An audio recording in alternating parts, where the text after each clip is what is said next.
Hello, and welcome to the Fantasy Rewind podcast. I'm your co-host, Dylan Stoll, and I'm joined as always by my friend, Michael Whifford. Hello. So, I am back from vacation in Colorado, and we are jumping right into Sandman content. Mike gave you guys the breakdown yesterday, kind of like the little teaser, the warm-up for everything that's to come, a little background on Sandman, the comics, as well as what you need to know for the show and everything. So, we are going to dive into episode 1 today. But before we do, just going to give out the typical reminders here.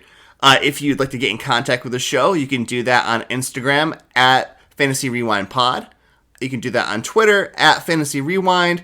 And if you want to send us an email, that's always good too. That is fantasyrewindpod@gmail.com. All right, so we already got a little teaser of your thoughts of the episode 1 of Sandman, Mike, when you were talking about the warm-up there, like the little preface to all of it there. But just give us one more time, what was your general impression of episode 1 of The Sandman? Okay, so episode 1, Sleep of the Just. I have to say, opening it, when it opened up and, you're going through kind of the exposition-heavy sort of introduction, and it's following Jessamy as she's flying a little bit and into the dream, it was just gorgeous. Now, I think that's really a good theme for the entire first episode, is anytime it went into dream sequences and any kind of visual effects, they were just on the money. I just felt like, I was like, wow, this is, they did not cut corners making some of this stuff look awesome. I think I keep coming back, and I watched it a second time yesterday, actually. I keep coming back to when the Magus and his, fellow witches and wizards, whatever, capture Dream. And that effect where it's like the spinning ball of energy or whatever that turns into Dream. That was just I was just watching that again. I was like, this is just so cool, the effects. And I think so far too, I'm really happy with how it's been done. Has it followed the comics to the T? No, but I think what it has added in or given up is either because, one, some of those things that were written at that time maybe wouldn't translate so well now, and two, it helps the viewer understand. People who have no background knowledge and who haven't read all of these comics, my partner was watching it and she said that she understood everything. Her only complaint was the time jumps were a little confusing. I could totally see that. What about you? Yeah, so for me, my background with Sandman, as I've said before here, I have not read Sandman prior to watching the show here. Mike has given me the first 2 trade paperbacks to read through, and after I watched episode 1 yesterday, I went and I read the first issue, Sleep of the Just, coincidentally named there. Yeah. And so what's really funny to me is I read the first issue after watching the show. And so to me, my first exposure to Sandman was the show. I thought the show was great. I thought it was awesome. I thought it was visually stunning, like Mike said there. I completely was able to follow everything there. I did not mind the time jumps. I thought that they were done really well to show you just how long Dream was imprisoned. Yeah. And that was better than waiting till the end of season 1 for him to break out. That would have been unbearable. But I thought that it was a really well done show so far. Only watched episode 1. Going to be diving into the rest of it shortly here. But as far as what I think, as far as the translation from comic to screen after reading the first issue there, so far, I told Mike this before we started, I was like, it's a pretty direct page-to-screen adaptation with a few minor tweaks. There are some more controversial things that might happen in the comics that I'm not sure if they'll cover in the season here. Also, one thing, I'm just kind of getting a little ahead of myself here, but in the show, when the one woman kind of like propositions Alex a little bit to like have her meet the Magus and everything. That I'm assuming, is the woman from the comics that runs off with all the stuff. Well, we'll get into that a little bit more. Yeah. Okay. When we talk about some of the things that were different, and I kind of like that. But. Yeah, I mean, to be honest, like that, I thought worked really well on the screen. Like I wasn't questioning it. I was more questioning it in the comics when it happened, because it just was kind of like, bam, this is happening. But getting back to the show here for the Sandman.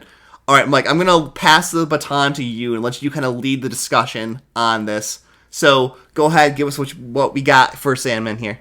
Okay, so episode 1, obviously we open up Dreams talking, sort of explaining the dream world, the waking world, and everything in between. It's very exposition heavy, and for me that was a little bit on the nose. But for me, because I already knew, I was like, okay, I get it. Let's just get going. But for people who haven't read it, like obviously that helped and it was needed. Yeah, and that's really important, especially because I think sometimes with the Sandman, as you read through the series, it does get a lot more complex. So having it start off just very basic, like, I'm Dream, that I rule this realm, and I'm going after this loose nightmare, the Corinthian, and it sort of sets it up in a really nice way that it's not overly complicated. Which this world, like when I think about it and try to think about how to explain it to people, like sometimes I get a little bit lost in like where to jump on because there's so much as you continue reading. And just a disclaimer, I have not read the Sandman Overture, which is kind of like a prelude, and so some of the differences I may notice may be in the Sandman Overture, like I was talking with Dylan earlier, with Morpheus, or Dream, going after the Corinthian. That was not in the original comic, in the trade paperback there, but it makes a lot of sense. And same thing with like Jessamy. She was not in the initial comic, but she could have been in the Sandman Overture. In fact, that was a point of reference when he gets the next Raven, Matthew, who I do want to do like a little episode on and talk about him a little bit, because it's really interesting, his history in the comics and such. But it's kind of a point of reference, like Matthew's like, what happened to the other Ravens? And Dream's like, kind of, he's not really giving too much information on that. But I kind of like that in this one, you did have Jessamy trying to free him, and it was kind of an interesting, like, sort of twist, because obviously someone would be trying to free him, right? So I thought that was interesting. But I did kind of have a little issue with it, and that, like, if Jessamy or if the Ravens can travel between realms, like you kind of saw at the beginning, why didn't Jessamy go and tell all the Dreams and all the other nightmares, like, hey, our boss is locked up, let's go and free him? Yeah, like, so for me, like, I got the impression, that Jessamy was kind of watching and waiting for a moment for her to make her move to try to free Dream in there. And I don't know necessarily, like, if she was able to travel freely without Dream between the waking and the dream world or not. But it seemed like to me that she was always in the waking, always watching Dream, always watching the Burgess's house, like watching for a moment to try and strike there. The one thing that did catch me off guard, actually, was at the very end of episode 1, you get a, like, things to come on this season of Sandman, and you see the next Raven talking. And I'm like, wait, if this Raven can talk, why couldn't Jessamy talk? So that was kind of a weird thing, too. I agree. Yeah. Because in the comics, Matthew does talk. Matthew talks all the time. I fully expect it. Yeah, he talks all the time. But, yeah, that's a good point. Not to get too off track with the Ravens, because I do think it's really interesting. But I do want to go back here to the beginning. So the exposition was very heavy, explains that Dream's more powerful in his realm, which is true. You see him grabbing his helmet, amulet, and the sand. And I don't know if it was really explained very well, but like basically he's put his essence into these items. And they did a better job explaining it in the comics. And to be honest with you, I just don't quite remember the whole reasoning why he did it. And I don't know if he even knows why he did it necessarily. but he's more powerful with his vestments. And so when he does get trapped after confronting Corinthian and those are taken from him, obviously he's in a much weakened state. So I just want to jump in really quick here as well, because I think one of my favorite scenes from episode 1 was when he first confronts Corinthian, and how Corinthian was just like, oh my god, please, Lord, don't destroy me, like begging on his knees, basically. And just like the image of Dream standing there all smoky and gas masked up and everything was really cool. One of my favorite parts of the first episode. Now, they took a lot of those really, I thought, iconic pictures or like scenes or not images, but scenes with Dream right from the comics. Yeah. So like when he's captured and he's on the ground in the binding circle, like right from the comics. When he's like breaking out of his case later on in the whole energy sphere, and he's like kind of going into it like right from the comics. And I just like, I was so happy that they took those scenes directly and just like translated it right into the show. And the way they did it was just amazing again. For sure. Now cutting in, so we have Dr. John Hathaway and Mr. Roderick Burgess, who is the Magus, and we have Alex Burgess, right? Alec, I think. Yeah, I'm not sure. Alex. I think it's Alex. Yeah. And so we kind of get you get it right off the sense here that this is like a different environment. You see the little ritual going on with the half-naked person about to stab themselves. Yeah, it looked like about to stab themselves, Yeah, so crazy spells, rituals, and the Order of Ancient Mysteries, as Alex says. I thought this was different, and you can, because you just reread that first comic book, so you can remind me here. I think the motivation was a little different, wasn't it, for the Magus? It was. So in the comic there, issue 1, still Sleep of the Just like this episode title, the motivation was just power and wealth and everything. Eternal life, yeah. So like in the show here, him obsessing over Roderick or everything like that, like his son that died in Gallipoli, that wasn't necessarily in the comic there.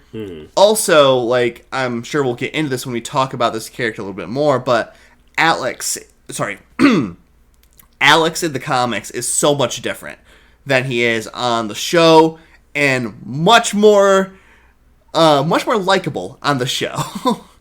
I'd agree with that. I think they did a nice job of kind of making you feel for Alex, and sort of it made the dynamic between having Dream locked away and like Alex being sort of more sensitive and kind of wanting to free him, but doing these things to sort of win over his father's affection. Like, it makes they really tried to make that dynamic more interesting than it was in the comic. Because in the comic, it really was just, I'm doing this for power, and it was lacking a lot of humanization. And I think with what some of the changes they did there, it did humanize those characters a bit more. So then we kind of have, after they captured Dream, and we have the real impacts of Dream getting captured. And I love that they brought this up and they didn't sacrifice this for the show, because I think it was such an important scene that, leads up. It has ripple effects that kind of go up throughout the entire series in the comics, and they're setting this up nicely to do the same thing here. We had some characters mentioned, and you saw characters that are going to be important later on. People like Unity Kincaid, who are going to be very relevant later on. Now, how they do it, we'll see. I'm interested to see what they choose to keep from the comic and what they don't, because some things in the comic were a little graphic. But I think, the show has definitely said, at least through their language, that they're okay being mature.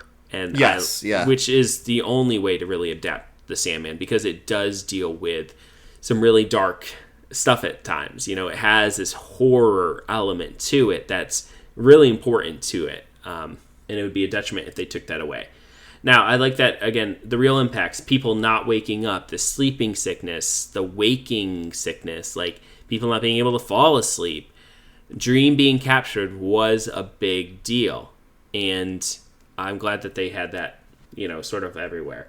I do wish that kind of filtered in a little bit more into, like the Magus's house, like some of that news and like his reaction to it. Like I think that would have been a little bit of an interesting addition to it all. You know, right? Him like, seeing the repercussions of his actions firsthand. Like, yeah, okay, and maybe just like I don't care. Like he hasn't talked to me, I'm not giving him up yet, or something. You know, but we do kind of gloss over that. But that would have been interesting. Yeah, Corinthian showing up, explaining, giving a big exposition dump, I think was important because in the comic it doesn't really explain how they knew to put him in glass and to keep necessarily keep people awake because they didn't really know who they had. But I think that was important, and it makes sense too because the Corinthian does not want him getting out, otherwise he's going to be gone. So real quick, I'm going to jump in here, Mike. So in the comics, I read it yesterday as well, as I said previously there, with the whole, like, knowing who they had bit of it, the Magus said he pretty much initially knew who he had because he's like, oh, this isn't Death, like, oh, this isn't whoever, this is this is definitely, like, Dream, this is who this is, because Alex was, like, looking through the books and everything in the comics and, like, found this page of, like, Dream in his full regalia, and it's like, oh, the King of Dreams or whatever, and he shows his file. He's like, look, I know who we have. And the Magus was just like, I was wondering if you'd figure this out for yourself. Just like trying to see like if he already knew or not. And so the Magus knew who he did have in the comics eventually, but it wasn't like immediate, I don't think. Well, I'm glad they kind of did it this way though, because it sort of it makes more sense. It makes a lot more sense, yeah. Yeah. Makes a lot more sense. So then we have a little bit of a time jump after they set up Dream in his little prison, if you will. You can see the effects of having his vestments, the jewels and such. Like the order is doing really well for itself, making lots of money. People are going up, showing up, want to party there. And that reflected in the comics as well. Then, during this part, this is where we meet Ethel. Oh, Ethel. She is actually a very important character in a lot of ways. And her son, who we will meet later on, is very important as well. Now, there is a slight change here. So, she comes into the picture. She gets in good with the Magus. And then she ends up leaving. But in the comics, she leaves with Sykes, the second in command there. And they sort of run away and... so that's a bit different here, whereas like now she has the kid and that's her motivation for leaving. And I think that was kind of a nice way to tie in the other character there without sort of bringing in some of the darker aspects of what happens to Sykes in the comic, where Magus is sitting there trying to kill him for years because he he took his stuff. So I'd like that kind of twist there with that character. And I watched episode 2 already, and we get more of Ethel, so we'll be able to talk more about her later on. Now, this is also where Jessamine ends up getting killed, which I've talked with Dylan a little bit before, and we were just talking about the Raven. I think that was a good addition. Still kind of question a little bit, but it makes sense. Yeah, and it's kind of after that we sort of cut ahead to Magus dying. After he keeps demanding from Dream, and Dream's not answering him because F you, I'm not going to talk to I'm not going to talk to you when you imprison me, which really matches Dream's character because he's all about duty and the fact that this human would do this. I'm just going to wait you out. I live forever. You don't. So yeah, it was really funny. Make a mistake. It was really funny reading the comic there for those scenes because in the show here you have Alex accidentally murder his father. Yeah. Basically, like, pushing him into the crystal dome there and, like, cracking open his head and, dying. In the comics, he dies of a heart attack, but, like, Dream the whole time is just, like, inner monologuing, like, I'm waiting. And he's just, like, being patient and, just waiting out. And then he finally gets to the point where he's gonna break free, and we'll get to that in a minute here. But he's like, now, and like is able to go out and do everything, but you can just see like he's just endlessly patient, waiting for his moment to strike and his moment to get out because he knows that he will get free. It's just a matter of time. Yeah, yeah, very true. And we met Paul, who ends up being Alex's boyfriend to partner, husband. And I really like the age skipped that they did there, because we weren't sitting through everything that happened that wasn't really important like you did in the comic, where you're seeing kind of Alex's sort of rapid transition aging through the years. Yeah. Yes. And I do want to add in too, there is a big difference here, is that the Order by the end doesn't have a lot of money, whereas it still seems like they have a lot of money when they have those security guards, right? Mm-hmm. So I do think there's a little bit of difference there. I do want to say, though, it seemed like Paul intentionally breaks the circle. It looked that way to me as well. Like, he looked back, he saw that he broke the circle, and he just kept going. He's like, whatever. He just kind of almost, like, smiled at him, too. Like, there you go. Like, it seemed almost like Paul was in on it to, like, break Dream free. Because I don't think that Paul, especially in the show with him being played by a person of color, like, he definitely did not... he was not okay with Dream being held captive, especially for as long as he was. Yeah. Now, the effects of him breaking out, I thought were really awesome. Like, him putting the guy into the dream and then having him shoot the glass, and he's just sitting there like, oh yeah, come on, just keep shooting. Like, I love that scene, though, too, where Dream's just, like, a close-up on, like, his face with, like, the glass breaking a little bit around him, and he's just, like, kind of, like, staring, like, menacingly. It was pretty cool. Yeah. And then him putting Alex in the waking dream, like, yeah. That was terrifying. Yes, it was. And I'm surprised they didn't take it a step farther, because in the comic, like, he's having him do a waking nightmare. And right. So it's just constantly, like, nightmare after nightmare after nightmare, and him thinking he's waking up, but he's not really waking up, and then, like... Yeah. I didn't really get the full scale of what was actually done to him by watching the show one time here. But, like, reading the comic there, when you see, like, the page-long, like, waking nightmare, and it seems so terrifying. Like, I would not want that to happen. Yes, and I wish they had done just a little bit more with that, just to really get the point across that Dream does not mess around. If you slight him or mess with him, he is going to make you pay, which is something about his character. And I really wanted them to, like, hit that. Like, he's not merciful. I really wanted them to hit that now, because as the series goes, we can start seeing a change with him and a progression with his character. Because that is what happens in the comics, is that from the beginning to the end, like, he changes so much in so many little ways that are very important to his character. So then he ends up transporting back. He ends up in the, back in the dreaming, and yeah, his kingdom's in disrepair. It's decayed. The only person left is Luciana. Did I say that right? Luciana. Yeah. Which, is just the same thing as Lucian, except it's just a gender swap. And that's fine. I think that's fine. I don't really, like, her character so far is really pretty much been the same as Lucian. So, and then his Pokemon quest begins. He's going to catch all the dreams and all the nightmares. And I love that he's like, I gotta get them all. So, quick question for you. So, in the comics here, Lucian, is that the pumpkin person? No. So, they're the librarian. Okay.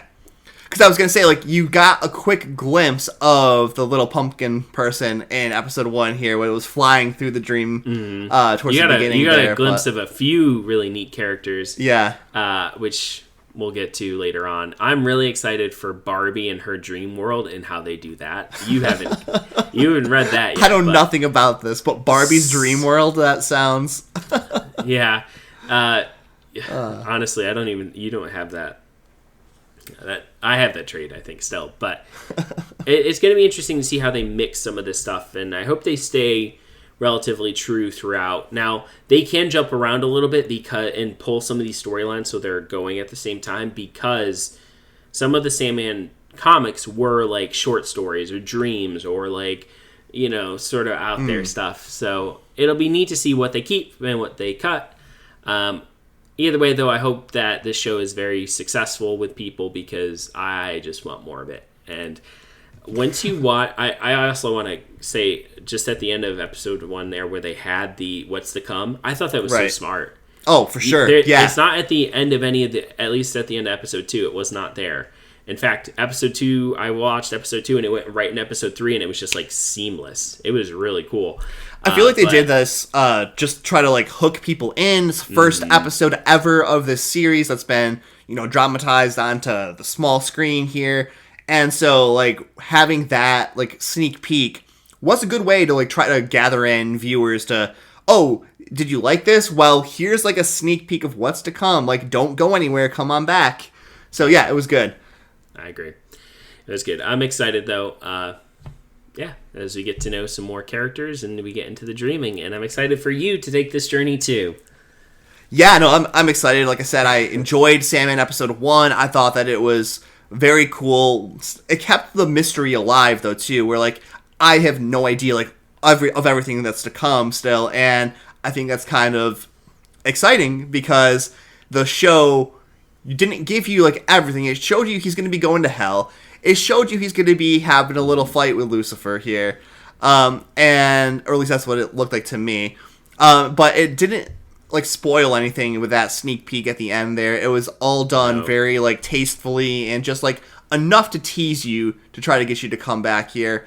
The one thing I'll say like about the Sandman so far is that like I'm hoping that it's not all like so visually dark, because like watching it in the daytime can be a little tough if you don't have the shades drawn and everything because of all the details that are hiding there. Yeah.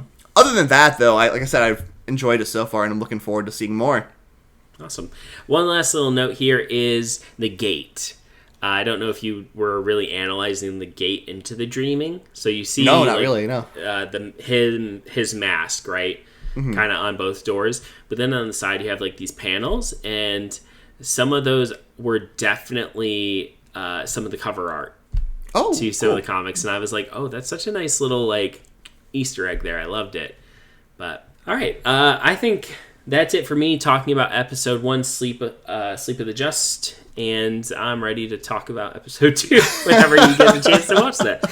So hopefully we'll have that done soon. Yeah, hopefully my plan is to watch that this week, and then we'll pump that out there for everyone, and then we'll be on like a weekly rotation of Sandman and interspersing other awesome new shows that will be coming out here soon. Oh, it's going to be a busy month in August, and I have another vacation coming. So. Oh my gosh. All right. It's okay. Well, if that's all you got, then this is going to be Two Nerds signing off. See ya. See ya.